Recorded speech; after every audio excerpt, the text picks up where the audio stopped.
Hello friends, स्वागत है आप सभी का एक बार फिर से नर्सिंग ट्रेंड चैनल पे। मैं राकेश प्रजापत आपके लिए लेके आ गया हूँ नर्सिंग ट्रेंड क्वेश्चंस का वीडियो नंबर 49। ये क्वेश्चन सभी अपकमिंग नर्सिंग एग्जाम के लिए बहुत ही इंपॉर्टेंट है, क्योंकि पूर्व में हुई नर्सिंग एग्जाम में 2 से 3 बार रिपीट हो चुके हैं। तो एंड तक इस वीडियो मेरे साथ बने रहिए। क्वेश्चन फर्स्ट है, the physician considered performing a magnetic resonance imaging MRI test on the elderly clients with cirrhosis before the MRI is performed which nursing action is essential. यानी किसी बुढ़े पेशेंट्स में जो कि सिरोसिस का है उसमें MRI करनी है, मैग्नेटिक रिजोनेंस इमेजिंग करना है। तो MRI करने से पहले नर्स है वो कौन सा असेंशियल नर्सिंग एक्शन करेगी। ऑप्शन दिए गए हैं, the nurse administer a pretest sedative, the nurse record the client's body weight, the nurse remove the clients dental bridge, या फिर the nurse insert a Foley's retention catheter. तो friends, आपको पता ही है कि MRI में भारी भरकम मैग्नेटिक फील्ड्स यूज किया जाता है, इसीलिए बॉडी पे जितनी भी आर्टिफिशियल चीज़ है उनको रिमूव कर देना चाहिए। ऑप्शन सी में दिया गया है, the nurse removes the clients dental bridge, यानी नर्स है वो क्लाइंट के जो डेंटल ब्रिज है, आर्टिफिशियल डेंटल ब्रिज है, उनको रिमूव कर देगी। Option C is right. MRI में और क्या क्या सावधानियां रखेंगे बता देता हूँ।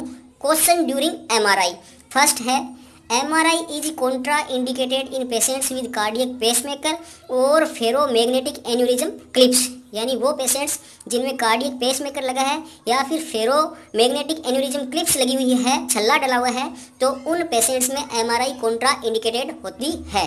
दूसरा, remove metal object such a jewellery, सारे मेटल्स के जो ऑब्जेक्ट है वो हटा लेने हैं, जैसे jewellery, hair clips, ornament, artificial metal denture and watches, तो इन चीज़ों को हटा लेना है। तीसरा क्या है, patient who had implant of clips, किसी पेशेंट में किसी टाइप का इम्प्लांट किया गया हो, जैसे ऑर्थो का कोई ऑपरेशन किया हो, तो जैसे कोई क्लिप्स या पिंस या फिर other hardware implanted in body are contraindicated for MRI, तो इन पेशेंट्स में भी MRI है वो कॉन्ट्रा इंडिकेटेड होती है। नेक्स्ट क्वेश्चन लेते हैं, which procedure provides information regarding the physiology of an organ, कौन सा जो प्रोसीजर है वो किसी भी ऑर्गन के फिजियोलॉजी की इंफॉर्मेशन बताता है।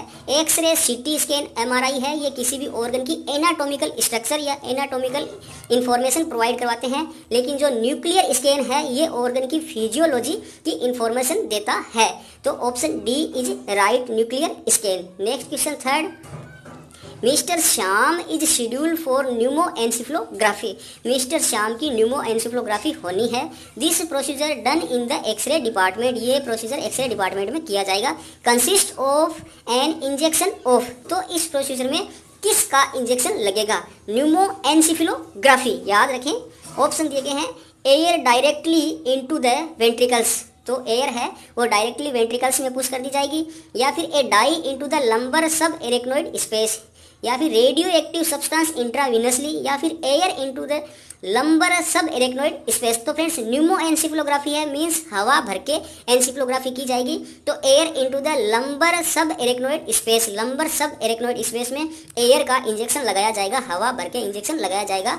Option D is right. Next question है, if investigation is not possible after sampling the blood should be kept in it, तो ब्लड सैंपल लेने के बाद में अगर इन्वेस्टिगेशन पॉसिबल नहीं है तो ब्लड को किस में रखा जाएगा या क्या किया जाएगा। ऑप्शन दिए गए हैं, 1 to 4 डिग्री सेंटीग्रेड, या फिर 4 to 6 डिग्री सेंटीग्रेड, या फिर फ्रीजर में रखा जाएगा, या फिर डिस्कार्डेड कर दिया जाएगा। तो फ्रेंड्स, जब भी ब्लड को स्टोर करना हो तो उसको 4 to 6 डिग्री सेंटीग्रेड टेम्परेचर पे रखा जाएगा, फ्रीजर में कभी भी नहीं रखा जाएगा, याद रखना है। Option B is right. Next question है, A patient is admitted to hospital when assessing the patient's vital.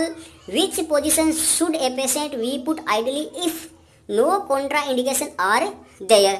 Patients को हॉस्पिटल में एडमिट किया गया है, उस पेशेंट का अपने को वाइटल साइन चेक करना है, तो वाइटल साइंस असेस करने के लिए पेशेंट को आइडियली रूप से किस पोजीशन में रखा जाएगा अगर उसमें कोई भी कॉन्ट्रा इंडिकेशन नहीं दिया गया है। तो ऑप्शन दिए गए, sitting upright on a chair और bed, lying flat on the back with knee flex, lying flat on the back with arm extended, या फिर side lying with flex knee. तो फ्रेंड्स, जब भी कोई कॉन्ट्रा इंडिकेशन नहीं हो और पेशेंट्स के वाइटल साइन असेस करने हो तो पेशेंट को अपने रखेंगे sitting upright on a chair और बेड, यानी बेड या चेयर पे उसको सिटिंग अपराइट पोजीशन में रखेंगे। Option A is right. Next question है, इंपॉर्टेंट क्वेश्चन भी है, eight which level temperature in centigrade and Fahrenheit scale become equal. किस लेवल पे? सेंटीग्रेड और फ़ारेनहाइट स्केल का टेम्परेचर है वो इक्वल हो जाता है 73 0 + 14 या फिर -14। तो फ्रेंड्स याद रखें -14 पे सेंटीग्रेड और फ़ारेनहाइट का जो टेम्परेचर है वो इक्वल हो जाता है, -14 ही दोनों में आता है। अब आपको फॉर्मूला भी बता देता हूँ कि अगर आपके पास सेंटीग्रेड में टेम्परेचर हो तो आप फ़ारेनहाइट में कैसे निकालेंगे और फ़ारेनहाइट में टेम्परेचर हो तो सेंटीग्रेड में कैसे निकालेंगे, क्योंकि क्वेश्चंस इस टाइप के बार बार आते हैं। अगर आपके पास सेंटीग्रेड में टेम्परेचर हो तो फ़ारेनहाइट में निकालने का सूत्र है वो F = C × 9/5, यानी आपके पास जितना भी सेंटीग्रेड में टेम्परेचर है उसको 9/5 से पहले गुणा करेंगे, उसके बाद में उसमें 32 जोड़ेंगे। ये याद रखना है, पहले गुणा करेंगे उसके बाद में 32 जोड़ेंगे। अगर आपके पास सेंटीग्रेड में टेम्परेचर निकालना हो तो क्या करोगे? फ़ारेनहाइट में जो भी टेम्परेचर है उसमें से पहले -32 करेंगे। याद रखें, पहले -32 करेंगे और उसके बाद में 5/9 से मल्टीप्लाई कर देंगे। ये चीज़ का आपको ध्यान रखना है। यहाँ पे आपको कोष्टक है, ये पहले क्वेश्चन में टाइप नहीं किया गया है, आपको ध्यान रखना है। यहाँ पर भी ये कोष्टक है क्योंकि पहले ये डिवाइडेशन होगा, उसके बाद में प्लस या माइनस होने वाला है। फ्रेंड्स नेक्स्ट क्वेश्चन लेते हैं। नेक्स्ट क्वेश्चन है the most reliable method of taking temperature. Temperature लेने का सबसे मोस्ट रिलायबल मेथड कौन सा है? By rectum, mouth, by axilla या फिर नन ऑफ देम। तो फ्रेंड्स आपको याद रखना है बाई रेक्टम जो मेथड है, रेक्टम से टेम्परेचर लेना मोस्ट रिलायबल मेथड है टेकिंग टेम्परेचर का। Option A is right. Next question है, इसी में और इन्फॉर्मेशन है। ओरल टेम्परेचर इज, अब जो ओरल टेम्परेचर है वो कितना होता है सामान्य इंसान का? वो होता है 37 डिग्री सेंटीग्रेड्स और फ़ारेनहाइट में 98.6 डिग्री फ़ारेनहाइट में आपको याद रखना है। अब अगर रेक्टम से टेम्परेचर लिया जाए तो वो कितना आएगा? वो आएगा 1 डिग्री फ़ारेनहाइट ओरल से ज़्यादा आएगा। फ़ारेनहाइट में 1 डिग्री ज़्यादा आएगा, जबकि सेंटीग्रेड में 0.6 डिग्री ज़्यादा आएगा। तो रेक्टम का टेम्परेचर हो जाएगा 37.6 डिग्री सेंटीग्रेड और फ़ारेनहाइट में 99.6 डिग्री फ़ारेनहाइट। और एक्जिला क्या होगा? वो क्या होगा? 1 डिग्री फ़ारेनहाइट ओरल से कम होगा और 0.6 डिग्री सेंटीग्रेड में ओरल से कम हो जाएगा। तो एक्जिला का आ जाएगा 36.4 डिग्री सेंटीग्रेड और फ़ारेनहाइट में आ जाएगा 97.6 डिग्री फ़ारेनहाइट। आपको याद रखना है जो रेक्टम और एक्जिला का टेम्परेचर होता है उसमें 2 डिग्री फ़ारेनहाइट का डिफरेंस है, सेंटीग्रेड का नहीं है। आपको ये चीज़ याद रखनी है, क्वेश्चंस में बार बार आते हैं, इजी क्वेश्चंस होते हैं लेकिन इसको रॉन्ग कर देते हैं स्टूडेंट्स कुछ मिस्टेक्स के कारण। तो ये फ़ारेनहाइट और सेंटीग्रेड का जो भी फॉर्मूला है आप इसको याद रखें।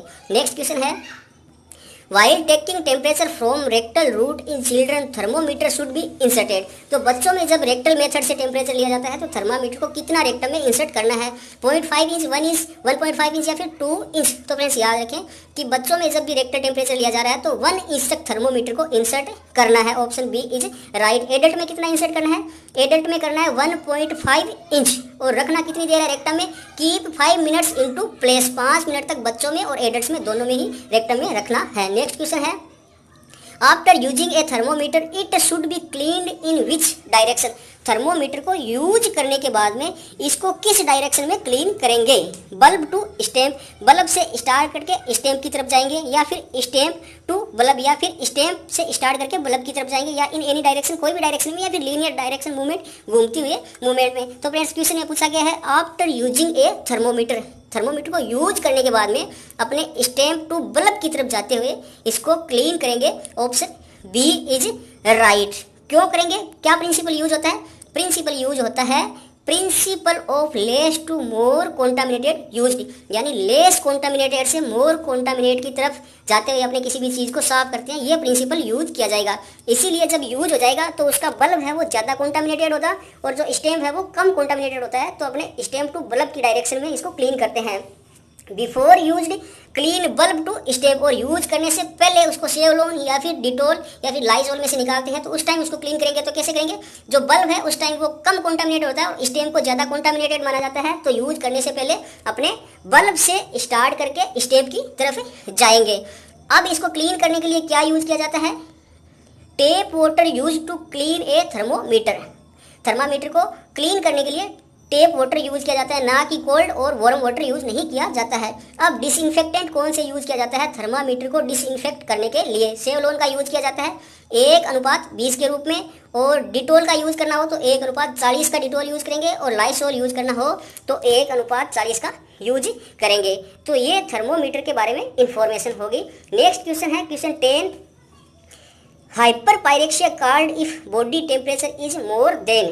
तो बॉडी का टेम्परेचर कितने डिग्री सेंटीग्रेड या कितने डिग्री फ़ारेनहाइट से अगर ज़्यादा हो जाए तो हाइपर पायरेक्सिया हो जाएगा। 101 degree Fahrenheit, 103 degree Fahrenheit, 105 degree Fahrenheit या फिर 107 डिग्री फ़ारेनहाइट। तो फ्रेंड्स अगर बॉडी का टेम्परेचर 105 डिग्री फ़ारेनहाइट से ज़्यादा हो जाए तो इसको हाइपर पायरेक्सिया कहेंगे। हाइपरथायरेमिया कब कहेंगे? हाइपरथायरेमिया कहेंगे अगर बॉडी का टेम्परेचर 95 डिग्री फ़ारेनहाइट से कम हो जाए तो। फ्रेंड्स अगर आप ये चाहते हैं कि मैं पूरे पायरेक्सिया यानी फीवर पे किस टाइप का फीवर क्या होता है, कब कौन सा फीवर होता है वीडियो बनाऊं, तो आप मुझे कमेंट बॉक्स में कमेंट करें, मैं उस आधार पर वीडियो बना दूंगा। जितने ज़्यादा कमेंट आएंगे उसी आधार पर वीडियो बनाने वाला हूं फ्रेंड्स, तो आप कमेंट जरूर करें। साथ ही साथ आज के क्वेश्चन हो गए। वीडियो अगर अच्छा लग गया तो इसको लाइक कर दें, सभी दोस्तों के साथ शेयर कर दें। चैनल पर अगर नए हो तो चैनल को कर लो सब्सक्राइब तथा पास में जो बेल आइकन आ रहा है उसको दबाना कभी भी ना भूलें। Thank you friends.